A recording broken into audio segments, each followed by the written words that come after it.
네. 신명기 14장 28절 9절 두 절만 보겠습니다. 구약성경 신명기 14장 28절 29절을 제가 읽도록 하겠습니다. 매 3년 끝에 그해 소산의 10분 1을 다 내어 내 성읍에 저축하여 너희 중에 분깃이나 기업이 없는 레위인과 내 성중에 우거하는 객과 및 고아와 과부들로 와서 먹어 배부르게 하라. 그리하면 내 하나님 여호와께서 너희 손으로 하는 범사에 내게 복을 주시리라. 자, 지난 시간 14장 내용을 전하면서 성전에서 물건을 사고 파는 일로 해서 예수님이 내 아버지 집은 기도하는 집인데 강도에 구려를 만들면 되겠냐고 역정을 내면서 뒤에 없는 내용을 살펴봤습니다. 그런데 구약성경을 보면은 신명기 14장 내용을 봐도 그때 당시에 먼 거리에 있는 사람들이 가축을 끌고 가기 힘드니까 그 돈으로 가지고 와서 성전 앞에서 가축을 사서 제사를 드리는 것이 마땅한 것이었습니다. 지난 시간에 말씀드린 대로 무리를 일으키고 이스라엘 백성들이 예루살렘에 모여서 예루살렘 성전에 모여서 제사를 드리게 하는데 조력하는 그런 차원으로 가축을 사고 파는 일에 종사하는 것이 아니고 오직 돈벌이의 목적을 두고 원래 하나님께서 성전에서 제사를 왜 드리게 했는가에 대해서는 별 관심이 없는 그런 사람들이 있을 수 있다고 말씀을 드렸습니다. 그런데 너무 많은 사람들이 그랬겠죠.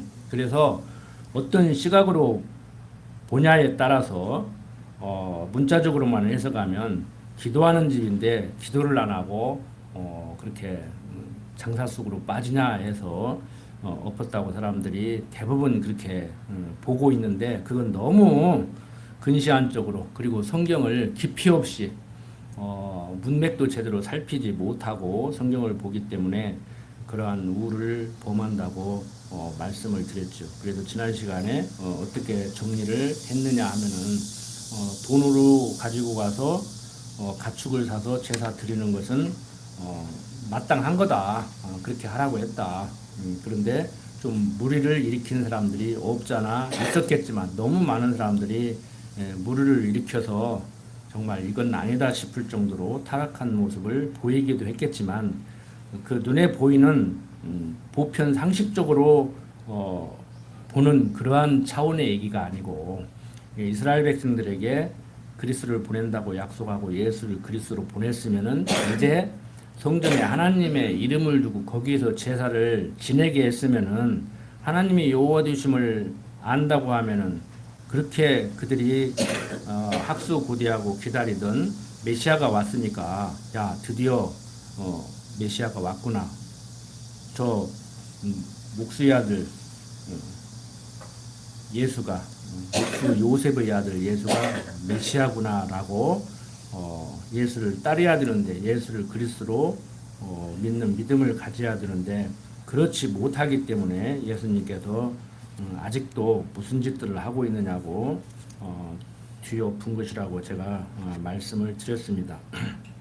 자, 그리고 계속해서 이어서 이제 매 3년 끝에 그의 소산의 10분 1을 다 내어 내 성읍에 저축하여 너희 중에 분깃이나 기업이 없는 레위인과 내 성중에 우거하는 객과 및 고아와 과부들로 와서 먹어 배부르게 하라고 얘기를 했습니다. 그런데 전부 이게 그리하면으로 번역을 해서 조건문으로 번역을 해놓으니까 자 11조를 내서 레위인들이 먹고 살게 하고 성중에 우부하는 객과 및 고아와 과부들로 와서 먹어 배부르게 하면은 그것을 조건으로 내 하나님 여호와께서 너희 손으로 하는 범사에 내게 복을 주신다고 하는, 그러니까 오로지 복에 관심 있는 사람들은 그런 행동을 조건으로 하나님이 복 주신다 이렇게 생각한단 말이에요. 그런데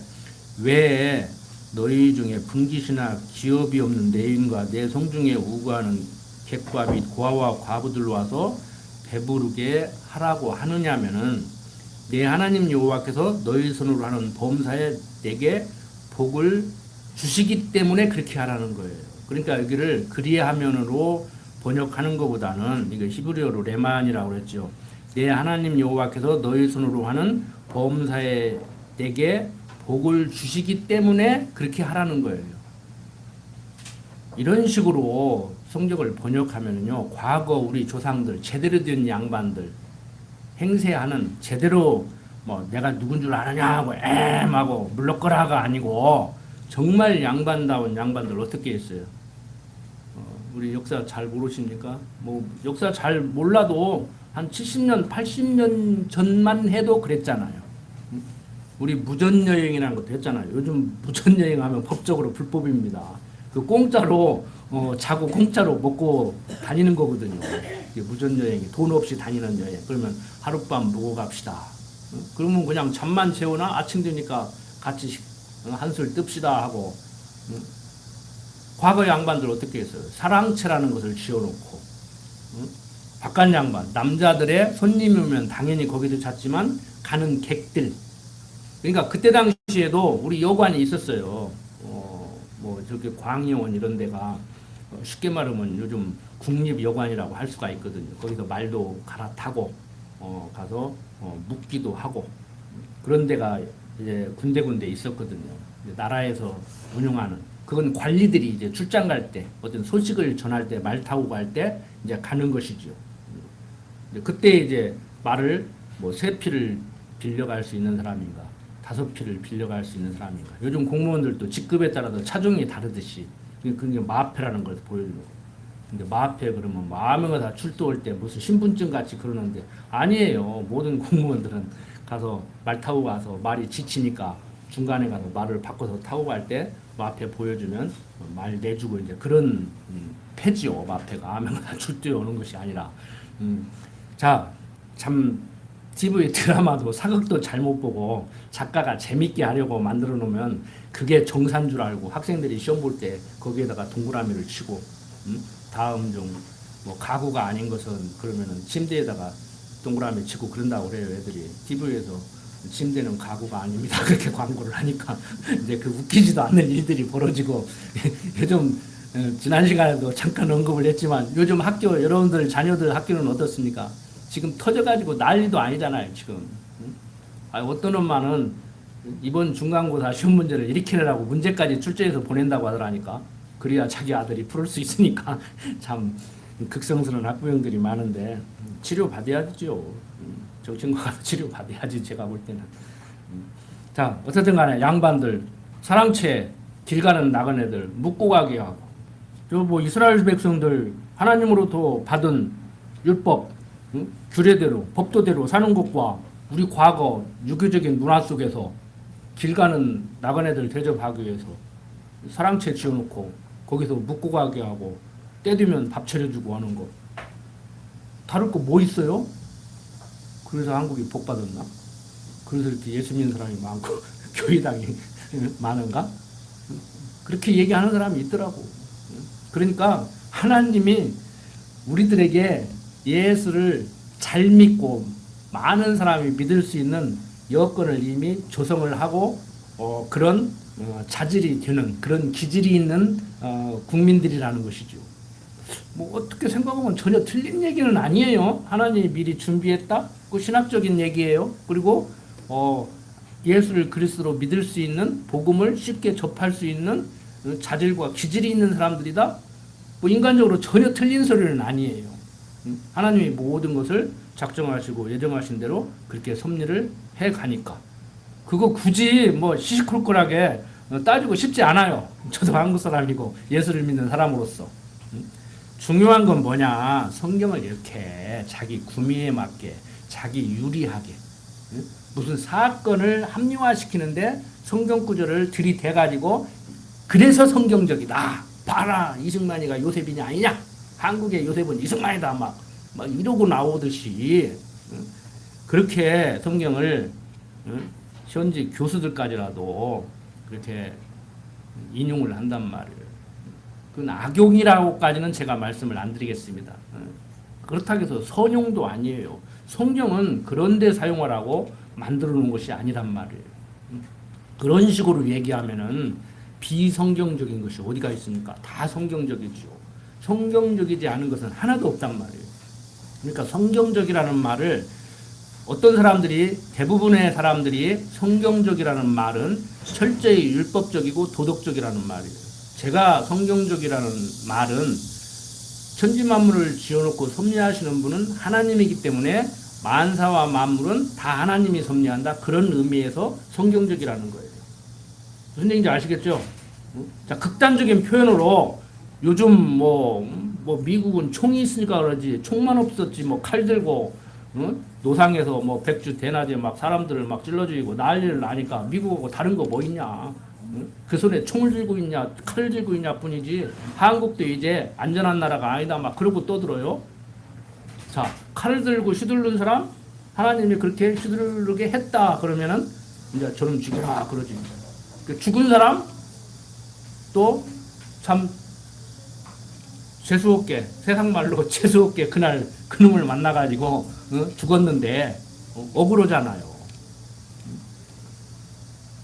그것도 하나님이 이면에서 역사하시는 하나님의 섭리 가운데 그렇게 된 것이다. 그러면 뭘 하나님이 그런 하나님이냐고.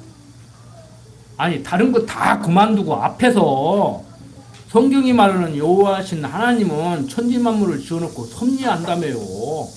내가 하는 얘기가 아니라 그 이상하게 성경을 가르치는 사람들이 하는 얘기라니까. 과거도 하나님이 섭리하셨고 지금도 하나님이 섭리하셨고 미래도 하나님이 섭리하신단 말이에요. 그 사람들 말대로 저도 거기에 동의를 하지만 하나님이 하시지 않는 일이 하나도 없다고. 그러면 하나님이 하시지 않는 일이 하나도 없으면은 생기지 않았으면 하는 일, 그 일도 하나님이 하신 거예요, 아는 거예요? 논리적으로 생각을 하니까. 여러분들 기독교 신앙은요 철저히 논리적이고 철저히 이성적입니다. 철저히 합리적입니다. 이렇게 얘기하면 신학자들이 또 반대해요. 이성으로 납득이 안 되니까 믿어야 된대야. 너무 성경은 신비적인 것도 있고 그런 게 있기 때문에 또 합리적이지만은 않다는 거예요. 아니에요. 철저히 논리적이에요. 그러니까 앞뒷말 안 맞게 횡설수설 자기가 하니까 성경은 동전 양면 같다. 성경은 이율 배반이다. 구약에서는 이렇게 얘기하는데 신약에서는 이렇게 한다. 신약 어디에서는 이렇게 얘기하는데 또 뒤에 보면은 또 다르게 얘기한다. 반대로 얘기한다. 그 동전 양면 같다는 얘기는 그냥 동전이다 하고 얘기하는데 동전 양면 같다는 얘기는 앞뒤가 다르다는 얘기거든요. 이율 배반이라는 얘기는 이율 배반이 뭡니까? 앞뒷말이 안 맞고 횡설수설을 한다는 말이거든요. 항상 제가 강조드리지만 이 횡설수설은 책을 뭐 읽냐고 정신만사납게. 횡설수설하는 사람하고 얘기하면 정신 사나요? 그 얘기하지 말아야 돼. 내 머리까지 헷질헷질 한다니까. 저는 가뜩이나 그냥 되도록이면 간단하게 얘기하라고 요약해서 얘기하라고 하는 사람이에요. 집사람하고 얘기해서 간단하게 얘기해. 결론만 얘기해. 그런다고. 하도 답답할 때는. 별로 말을 많이 않는데도 그런다고, 저는. 말을 많이 하는 사람이 아니거든요. 말을 많이 하는 걸 싫어하는 사람인데 저는 그런 집사람한테도 간단하게 얘기해. 결론만 얘기해. 그렇게 얘기한다고. 뭔 말이 필요 없잖아요. 긴 말이 필요 없잖아요. 무슨 긴 말이 필요 있어요. 비주얼, 구주얼. 어떻게든지 상대를 설득하려고 어떻게든지 상대를 내 마음대로 움직이게 하려고 목사들도 그런 사람 있다고 하더라고. 자기 가족들을 교인들을 어떻게든지 자기 생각대로 움직이게 하려고 그렇게. 자, 천지만물을 지으시고 섭리하시는 하나님께서 우리 인간들의 행위를 보고 그렇게 섭리를 하신다고 하면은 살아남을 사람 없지요. 그래서 우리가 한번 오늘 집중적으로 이 11조와 율법, 그러니까 율법 중에서도 11조 문제를 한번 다뤄보고 오늘 마치려고 합니다. 자, 창세기 14장 18절을 한번 보세요.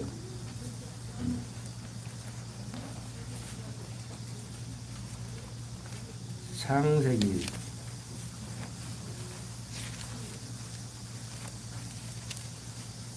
14장 창세기 14장 1절부터 24절까지 전체 내용을 보면 무슨 내용이냐면은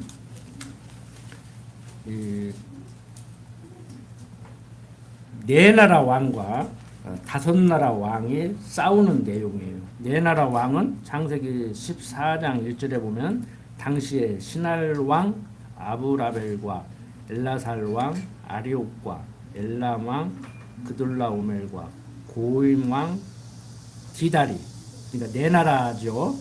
소돔 왕 베라와 고모라 왕 비르사와 아드마 왕 시납과 스보임 왕 세메벨과 벨라 왕 곧 소알 왕과 싸우니라. 그러니까 네 나라 연합군과 다섯 나라 연합군이 지금 전쟁을 하는 거예요. 왜 전쟁을 하느냐면은 3절 봅니다. 이들이 다 시딘 골짜기 곧 지금 여매에 모였더라. 그러니까 거기가 전장터예요. 뭐 우리 역사 보면은 뭐 백제가 이렇게 그때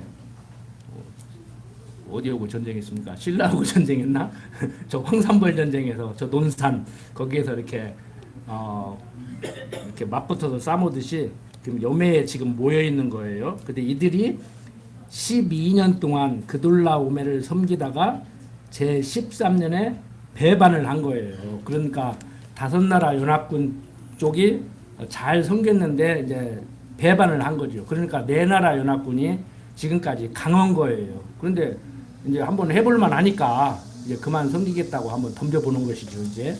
그런데 그때 이제 어떤 일이 있었냐면은 아브라함 조카 롯이 이제 잡혀가게 됩니다.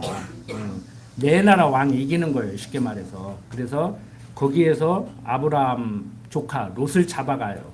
그러니까 네 나라 다섯 나라 연합군이 전쟁을 하는데 이제 아브라함 그 집안은 갑자기 날벼락을 맞은 것이지, 쉽게 말해서. 이 사람들은 정황을 보면 이방인이잖아요. 이 본토 사람들 입장에서 볼 때는 저 갈대아 우르에서 살다가 이렇게 온 사람들이니까. 그런데 이제 아브라함은 자기 조카를 이제 찾으러 가야 될 거 아니에요. 그래서 다섯 나라가 패했는데 아브라함이 조카 롯을 찾으러 가려고 가서 하다가 보니까 네 나라 왕을 물리친 거예요. 쉽게 말해서 정황이. 그러니까 이제 다섯 나라 왕은 아브라함이 고맙잖아요. 자기들이 이제 섬기다가 한번 되들었는데 이제 아브라함이 자기 조카를 찾으러 가서 자기들 편을 들어준 꼴이 되니까 자기들 편을 들어준 결과가 되니까 이제 고마운 거잖아요. 그래서 이제 자 보세요. 13절 도망한 자가 와서 히브리 사람 아브라함에게 고하니 때 아브라함이 아모리 족속 마므레의 상수리 숲을 근처에 거하였더라. 마므레는 에스고르의 형제 또 아넬의 형제라 이들은 아브라함과 동맹한 자라. 이렇게 쭉 얘기해서 이제 찾아와요. 그러니까 17절에 보면 아브라함이 그들라움과 그와 함께 온 왕들을 파하고 돌아올 때 소돔 왕이 사회의 골짜기 곧 왕국에 나와 그를 영접하였고 살렘 왕 멜기세덱이 떡과 포도주를 가지고 나왔으니 그는 지극히 높으신 하나님의 제사장이었더라. 그가 아브라함에게 축복하여 가로되 천지의 주제시오 지극히 높으신 하나님이여 아브라함에게 복을 주옵소서. 너희 대적을 내 손에 붙이신 지극히 높으신 하나님을 찬송할지로다 하며 아브라함이 그 얻은 것에서 10분의 1을 멜기세덱에게 주었더라. 그러니까 잘 보십시오. 11조를 멜기세덱에게 11조를 10분의 1을 주니까 축복해줬어요. 축복하니까 11조를 바쳤어요.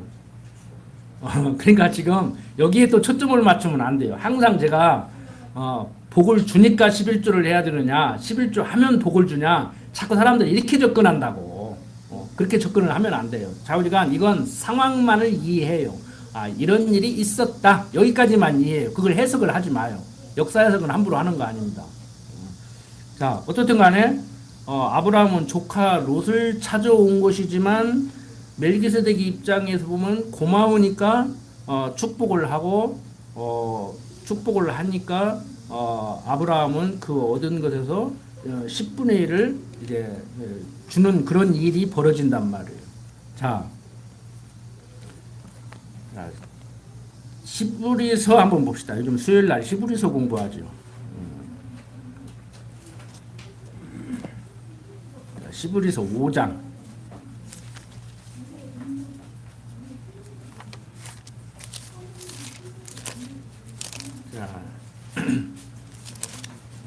자, 시브리서 5장에 보면은 자, 대제사장마다 사랑 가운데서 취한 자이므로 하나님께 속한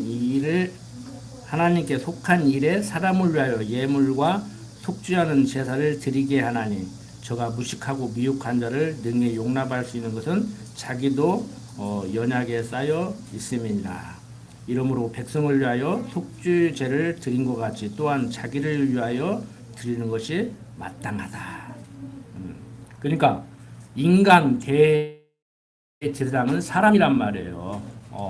하나님께서 모세를 통해서 이제 레위 지파 중에서도 아론 지파, 레위인들 중에서도 아론 지파 대제사장을 세워서 이제 그 사람들이 대를 이어서 제사장과 대제사장을 이제 하는 것이죠. 근데 그 사람들은 사람이란 말이에요. 그래도 자기도 부족한 것이 있어서 자기를 위해서 먼저 제사를 드려야 한다는 거예요. 자기도 죄를 속죄받지 못했는데 누구 죄를 위해서 속죄해주는 제사를 드릴 수 있겠습니까? 그러니까 요즘 정치인들도 그러잖아요. 뭐 저도 깨끗이 못 살면서 누구 보고 깨끗이 살아라고 막 내노란불이다. 네가 오면 노면 쓰고 남이 오면 막 불륜이냐 막 그러고 막 시끄럽잖아요. 정치계에서도. 근데 세상적인 안목으로 보면은 뭐 전혀 틀린 말은 아니죠. 다 자기중심적으로 하니까. 근데 성경은 이제 그런 얘기를 하는 것은 아니란 말이에요. 여기서는 그리스도가 우월하다. 인간 대제사장은 사람일 뿐이지만 영원하신 하나님의 아들이 인간의 몸을 입고 이 땅에 온 그리스도로 온 그가 성전에서 제사를 드리는 대제사장보다 우월하다. 이 얘기를 지금 하고 있는 거거든요. 히브리서 기자는. 그래서 이제 10절 보면은 하나님께 멜기세덱의 반차를 쫓은 대제사장이라 칭하심을 받았다는 거예요. 그러니까 그리스도로 오신 예수가 그렇다는 것이죠. 그러니까 대제사장들은 이스라엘 백성들을 위해서 제사 지내는 대제사장들은 어떤 반차를 따라요? 아론 반차를 따른다고. 모세의 형 아론 그쪽 계통을 따라서 대제사장이 된단 말이에요. 그런데 그리스도로 오신 예수는 그 아론 반차를 따라서 온 것이 아니고 멜기세덱의 반차를 따랐다는 거예요. 그러니까 멜기세덱은 어떤 사람이냐면은 아브라함이 조카 롯을 구해왔을 때 축복을 한 사람이고 거기에서 아브라함은 그때 10분의 1을 드렸단 말이에요. 멜기세덱에. 그 반차를 따랐다는 거예요. 그 멜기세덱의 반차를 따랐다는 거예요. 아론 반차를 따르지 않고. 그러면서 이제 6장 쭉 넘어가면 이제 6장에서 설명을 하고 7장 넘어가 보면은 7장 1절 보세요. 이 멜기세덱은 살렘 왕이요 지극히 높으신 하나님의 제사장이라. 여러 임금을 쳐서 죽이고 돌아오는 아브라함을 만나 복을 빈 자라. 아브라함의 1절 10분의 1을 그에게 나눠주니라. 그 이름을 번역한즉 첫째 의의 왕이요 또 살렘 왕이니 곧 평강의 왕이요 아비도 없고 어미도 없고 족보도 없고 시작한 날도 없고 생명의 끝도 없어 하나님 아들과 방불하여 항상 제사장으로 있느니라. 이 어떤 존재인가 구체적으로 설명을 놨는데 어떻든 간에 아비도 없고 어미도 없고 족보도 없고 시작한 날도 없고 생명의 끝도 없고 하나님 아들과 방불하여 항상 제사장으로 있는 이런 존재. 멜기세덱 어떤 사람 같아요? 어떤 존재 같아요? 하나님은 아니지만 인간도 아닌 그 어떤 우월한 인간을 위해서 무언가를 할 수 있는 복을 빌 수 있고 저주를 할 수 있는 어떤 이런 존재. 인간 목사가 여러분들 저주한다고 저주받고 여러분들 축복한다고 축복받는 거 아니에요. 그거 속이는 거라고. 뭐 머리에 막 손얹고 안수기도 하고 막 어떤 목사는 저주하고 막 응? 내가 저주하는데 네가 저주 안 받을 줄 알고 그럼 벌벌벌벌 떨어. 길 가다가 뭐 살이 꼈네 뭐 제사를 지내야 되느니 하고 뭐 옆에 형제님하고 앞에서 그 있잖아요 증산도들 뭐 여주에 본부 있어 본부도인데 본부 도장 그 양반 그 만든 사람이 우리 종씨요 강중산이라고 저 영광 사람이요 그것만 해도 벌벌벌벌 떠는데 전부로 가서 그냥 뭐 점쟁이인가 무당이 헛소리만 해도 그냥 벌벌벌벌 떠는데 기독교인이 진짜 신주단지 같이 모시는 목사님이 막 너 목사한테 대들고 내가 온전할 줄 아냐 막 해버리고 막 집에 가서 땀을 뻘뻘 흘리게 막 축복 기도를 하고 그러면 뭔가 되는 것 같잖아요. 근데 저 젊었을 때부터 신앙생활 열심히 하니까요 막 목사님들 우리 집 신방 오면은요 다른 교인들이 막 시샘 낼 정도로 막 땀을 뻘뻘 흘리면서 진짜 기도 열심히 하고 갔어요 막 고맙더라고. 자 어쨌든 간에 그리스도로 오신 예수님 자 아론 반차를 따르지 않고 멜기세덱의 반차를 따랐다는 거예요. 자 4절 보세요. 히브리서 7장 4절 이 사람의 어떻게 높은 것을 생각하라. 조상 아브라함이 노량물 중 좋은 것으로 10분의 1을 저에게 주었느니라. 레위의 아들들 가운데 제사장의 직분을 받는 자들의 율법을 쫓아 아브라함의 허리에서 난 자라도 자기 형제인 백성에게서 10분의 1을 취하라는 명령을 가졌으나 그러니까 아론 반차 제사장들은 10분의 1을 누구한테 받아요? 아브라함의 후손들 이스라엘 백성들로부터 받잖아요. 그런데 이미 아브라함은 그 조상 아브라함의 후손들은 아론 반차를 따르는 그 제사장들에게 11조를 바치는데 그 11조를 바치는 그 이스라엘 백성들의 조상 아브라함은 이미 멜기세덱에게 11조를 바쳤다는 거예요. 자, 그러면 어떻게 되는 거예요? 자, 가만히 생각을 해보시라고 논리적으로 시간 순서대로 한번 생각을 해보시라고. 자, 아브라함의 후손들은 아론 반차를 따르는 대제사장들에게 11조를 바쳐요.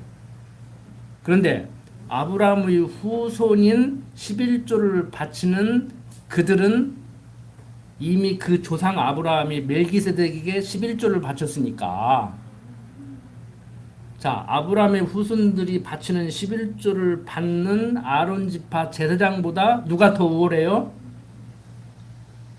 아론 반차 제사장들에게 11조를 바치는 그들의 최고 할아버지가 이미 멜기세덱에게 11조를 바쳤으니까 멜기세덱은 아브라함으로부터 이미 11조를 받은 분이잖아요.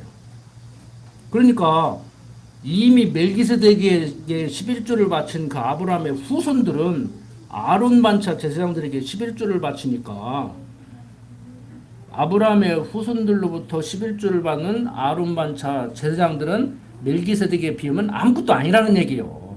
그런데 예수는 그 멜기세덱의 반차를 따라서 대제사장으로 왔다는 거예요. 그러니까 아론 반차 제사장은 아무것도 아니라는 거예요. 그러니까 지금 히브리서 기자가 하는 얘기가 바로 이 얘기예요. 자, 계속해서 봅시다. 자, 4절 다시 봅니다. 이 사람의 어떻게 높은 것을 생각하라. 조상 아브라함의 노량물 중 좋은 것으로 10분의 1을 저에게 주었느니라. 레위 아들들 가운데 제사장의 직분을 받는 저들이 율법을 쫓아 아브라함의 허리에서 난 자라도 자기 형제인 백성에게서 10분의 1을 취하라는 명령을 가졌으나 레위 족부에 들지 아니한 멜기세덱은 아브라함에게서 10분의 1을 취하고 그 약속 얻은 자를 위하여 복을 빌었나니 폐일원하고 낮은 자가 높은 자에게 복됨을 받느니라. 또 여기는 죽은 자들이 10분의 1을 받으나 저기는 산다고 증거를 얻은 자가 받았느니라. 또한 10분의 1을 받는 레위도 아브라함으로 말미암아 10분의 1을 바쳤다 할 수 있나니 이는 멜기세덱이 아브라함을 만날 때 레위는 아직 자기 조상의 허리에 있었습니다.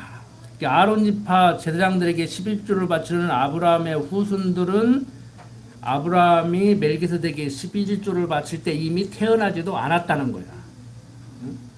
그걸 생각을 하는 것이죠. 그러면서 11절 레위 계통의 제사 직분으로 말미암아 온전함을 얻을 수 있었으면 백성이 그 아래서 율법을 받았으니 어찌하여 아론의 반차를 쫓지 않고 멜기세덱의 반차를 쫓는 별다른 한 제사장을 세울 필요가 있느뇨. 자, 아론 지파에서 나오는 대제사장들이 지내는 그 제사로 말미암아서 백성들이 온전케 된다고 하면은 멜기세덱의 반차를 쫓는 다른 제사장을 세울 필요가 없는 거 아니냐. 그게 안 되니까, 그걸로는 안 되니까 멜기세덱의 반차를 따르는 대제사장, 즉 예수를 그리스도로 하나님이 보낸 거다. 지금 이 얘기를 하는 거란 말이에요. 그러면서 제사 직분이 변혁한즉, 바뀐다 이거죠. 변한다 이거죠. 율법도 반드시 변혁하리니 이것은 한 사람도 제단일을 받들지 않는 다른 지파에 속한 자를 가리켜 말하는 것이라. 우리 주께서 유다로 쫓아 나신 것이 분명하도다. 이 지파에는 모세가 제사장들에 관하여 말한 것이 하나도 없고 멜기세덱과 같은 별다른 한 제사장에 일어나는 것을 보니 더욱 분명하도다. 그는 육체에 상관된 계명의 법을 쫓지 아니하고 오직 무궁한 생명의 능력을 쫓아 된 것이니 증거하기를 내가 영원히 멜기세덱의 반차를 쫓는 제사장이라 하였도다 라고 얘기를 한단 말이에요. 그러니까 히브리서 기자는 지금 창세기 내용을 들어서 아브라함이 멜기세덱의 11조를 바친 것을 들어서 아직도 11조나 바치고 있고 아직도 성전에 가서 제사나 드린다고 그러고 있는데 그 제사 드리려면 제대로 드려야지. 그것도 제사를 하고 드리냐. 이제 내가 제대로 된 제사를 받아야겠다. 그 얘기를 하고 있단 말이에요. 그래서 예수님께서 친히 드리는 제사, 아벨과 가인이 있을 때 아벨은 양치는 자였기 때문에 양으로 제사를 드렸고 가인은 농사하는 자였기 때문에 곡식으로 제사를 드렸더니 하나님께서 그 제물을 받으셨단 말이에요. 제물을 보고 받으셨단 말이에요. 정성이 부족해서 가인의 제사는 안 받고 아벨의 제사는 받은 것이 아니고 정성이 부족하고 안 부족하고를 떠나서 그 제물에 그 문제가 있는 것이죠. 양자보 피 흘리는 피제사를 드려야 되는데 아벨은 그 제사를 드렸기 때문에 장차 오실 그리스도를 바라보는 그 제사를 드렸기 때문에 그걸 받은 거란 말이에요. 그래서 아브라함에게 이삭을 바치라고 할 때도 제물은 어디가 있습니까? 그러니까 하나님이 친히 준비하시라고 양을 준비했잖아요. 그 양이 바로 유월절 어린 양 예수 그리스도를 상징하고 있는 거란 말이에요. 모형과 그림자로 보여주고 있는 거란 말이에요.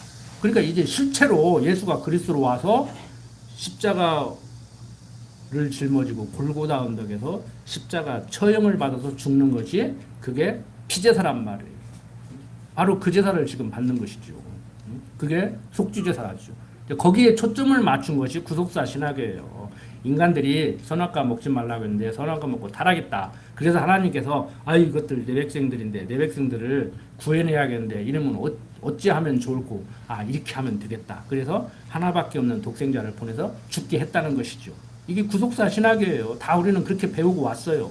그게 전혀 틀린 말은 아니에요. 시간적으로 역사적으로 볼 때. 그런데 인간이 죄를 지으니까 이것들을 어떻게 할까? 살리는 방법은 이 방법밖에 없겠다 해서 한 것이 아니고 만대전 작정하시고 예정하신 가운데 그리스도 보낼 것을 약속하고 예수를 그리스도로 보내는데 어떻게 보내느냐? 선악과 먹고 주인 되게 거기에 가둬버리고 거기에서 당신의 백성들 구해낸단 말이에요. 누구만 구해내요? 모든 사람을 구해내요? 아니에요. 아버지께서 나에게 준 자들만 구원해요. 그래서 정통적인 칼빈주의자들은 이중 예정을 얘기하는 거예요. 택한 백성이 있고 택하지 않은 백성들이 있다. 근데 택한 백성들은 무조건 하나님이 조건 없이 택해주고 그 사랑을 쏟아 부으면 거절할 수 없고 택했음에도 불구하고 행동이 엉망이어도 절대 버리지 않는다. 그래서 갈라디아서 3장 15절 한번 보세요.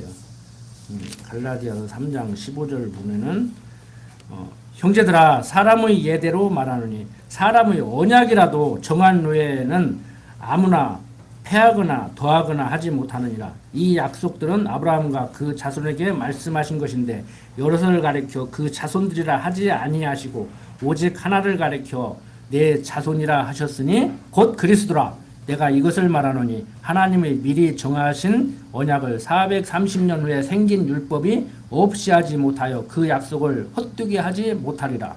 만일 그 유업이 율법에서 난 것이면 약속에서 난 것이 아니리라. 그러나 하나님의 약속으로 말미암아 아브라함에게 은혜로 주신 것이라고 얘기를 하고 있단 말이에요. 그러면서 뭐라고 얘기해요? 19절에 보면은 그런즉 율법은 무엇이냐?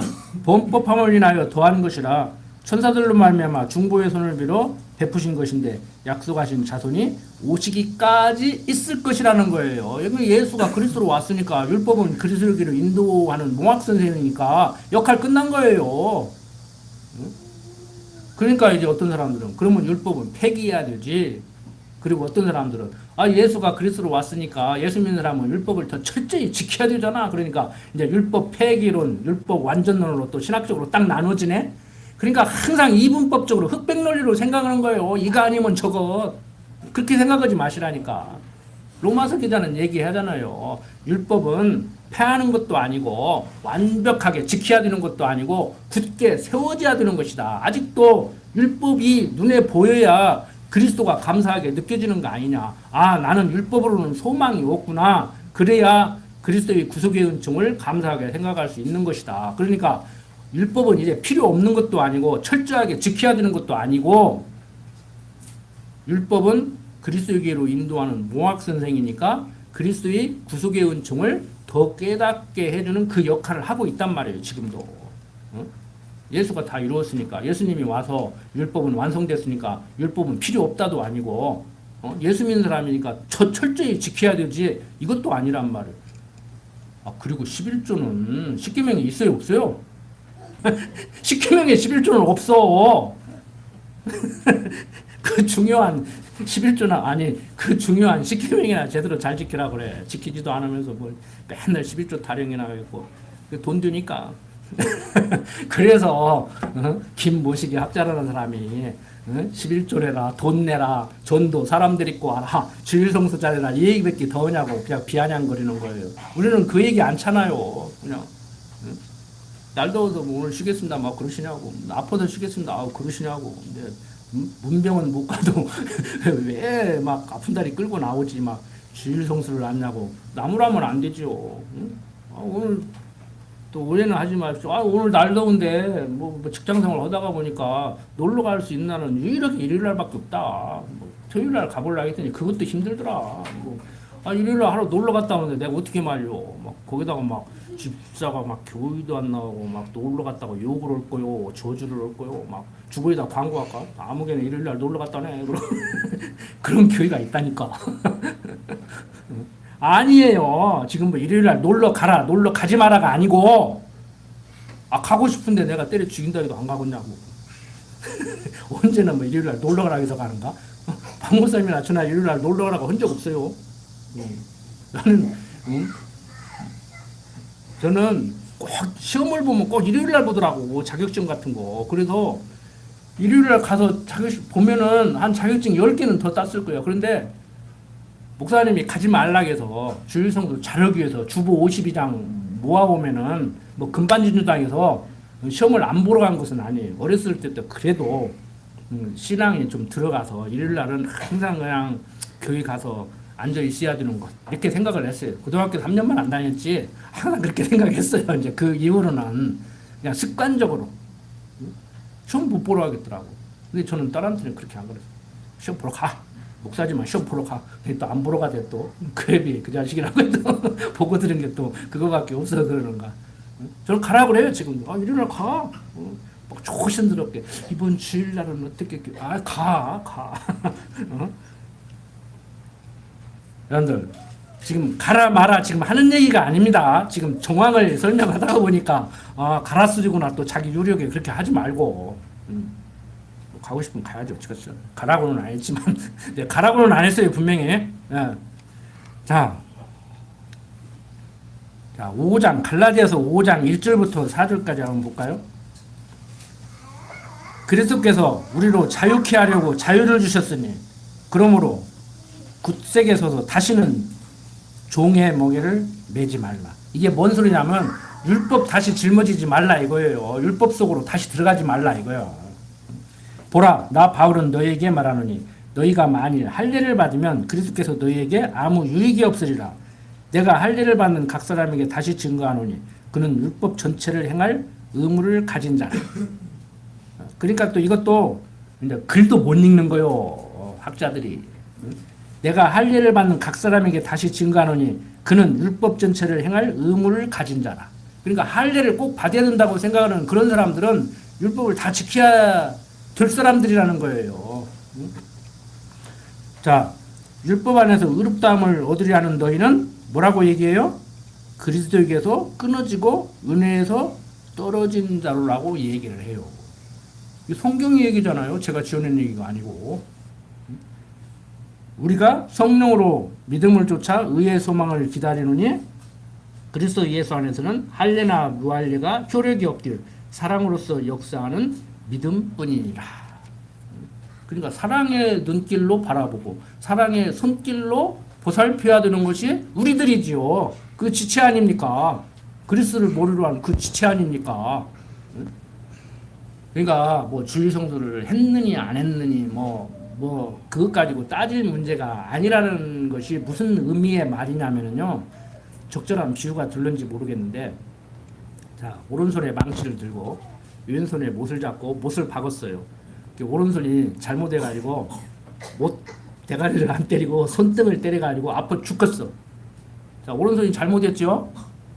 그러면 오른손 막 꼬집고 물어뜯고 막 잘라버려요. 이런 놈은 손 없는 게 낫겠다고? 그래요, 안 해요?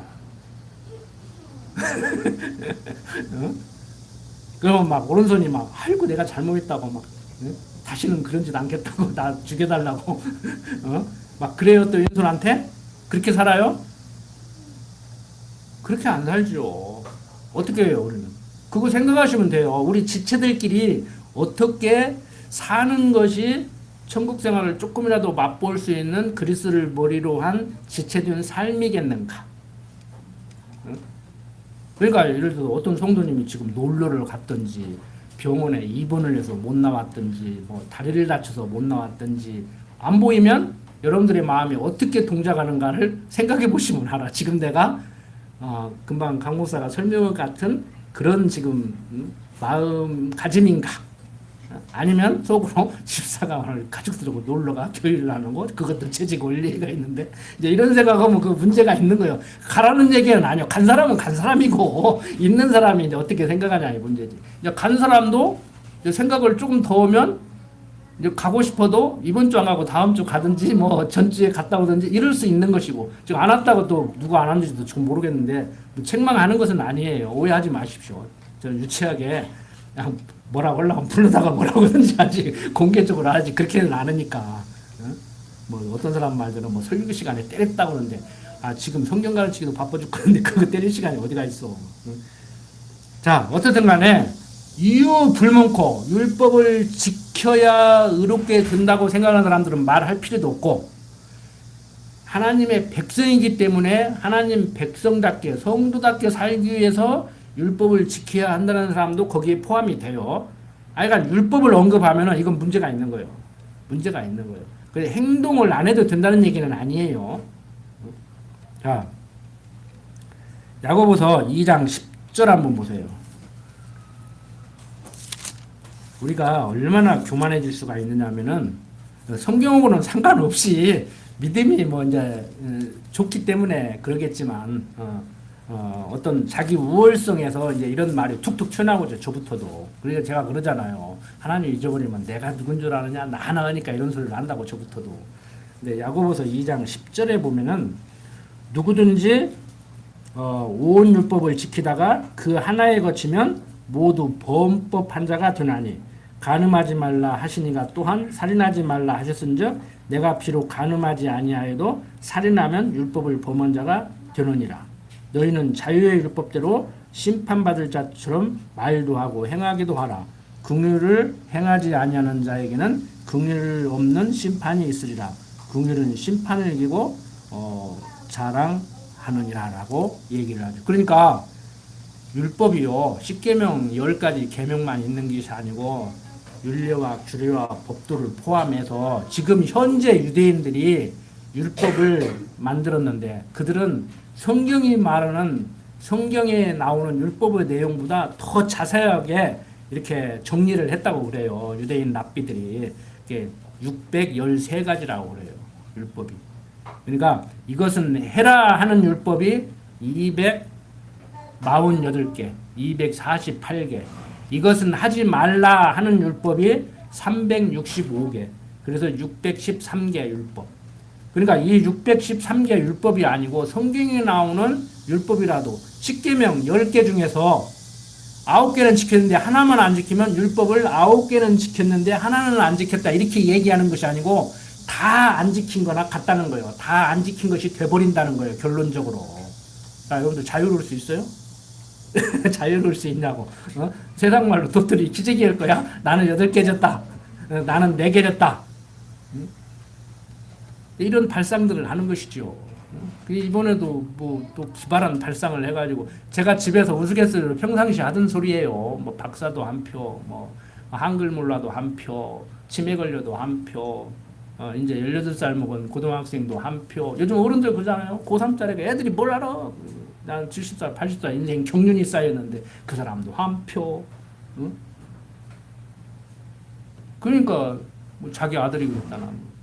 80살 넘은 사람은 한 표, 뭐 60살 먹은 사람은 2표, 뭐 50살 먹은 사람은 살 날이 많으니까 국가 정책을 결정하는데 3표. 이제 이런 식으로 해야 합리적이라는 거예요. 합리적이라는 말을 국어사전 찾아보거나 얘기하는가 몰라. 합리적이면 합리적으로 해야지. 평등선거 고쳐야지요. 불평등선거로. 18살은 한 표, 뭐, 아니, 뭐, 5표, 뭐, 20대는 뭐, 4표, 30대는 3표, 40대는 뭐 이렇게 살 날이 얼마 남지 않은 얘기는 국가 일에 간섭하지 마라. 뭐 이런 식으로 이제. 90살 넘은 사람은 이제, 살 날이 멀지 않았으니까 국가 정책에 대통령 뽑는데, 국회의원 뽑는데 표하지 마. 집에 가만히 놀아. 이렇게 해야지. 그렇게 하자는 얘기예요. 그래갖고 난리 났잖아요. 근데 막 한쪽에서는 또 노인들을 무시했다, 폄하했다. 거기에만 초점을 맞춰. 나는 거기에 초점을 안 맞춰요. 노인들 폄하를 했으면 어떻고, 지 집에서 어머니나 잘생기죠. 아버지나 잘생기고. 노인 폄하하는 사람이 한두 사람이요? 어서 갔으면 생각하고는 자식들이 한두 명이었어. 노인 폄하가 문제가 아니라니까. 그게 합리적이면 합리적으로 해야지요. 우리 신앙생활은요, 철저히 합리적이고 논리적이고 이성적입니다. 막 막무가내로 믿습니다. 으쌰으쌰 하지 마세요. 따져보세요. 따져보세요. 정말 그래야 되겠는가? 따져보세요. 재직할 때도 따져보세요. 돈을 잘 썼는가 안 썼는가? 자, 여러분들 왜 이렇게 혼란스럽냐면은 지난 시간에 말씀드렸다시피 말라기서 3장 17절에는 좀 온전한 11조 좀 한번 해봐라. 이제는 온전한 11조를 한다고 해도 그 세상적인 11조 돈 버는 것에서 10분의 1 그거 한다고 해도 이제는 그게 아닌데 제대로 된 11조 제대로 된 11조인 그리스도 자신이 하나님께 드려지는 그 피제사를 드린 거 그게 11조란 말이에요. 11조는 그것에 대한 모형이에요. 예표예요. 구약시대의 11조는 11조 되신 예수가 골고다 언덕에서 십자가에 죽으실 것에 대한 모형과 그림자라고. 그런데 말라기 선자가 보니까 11조도 제대로 안 드려 제사 지낸다고 곰팽이 썰은 떡 올렸다 내렸다 털 빠진 양 가지고 와서 제사 드리고 있어. 그러니까 야 이제는 그거 안 받는다. 제대로 된 거 받아야겠다.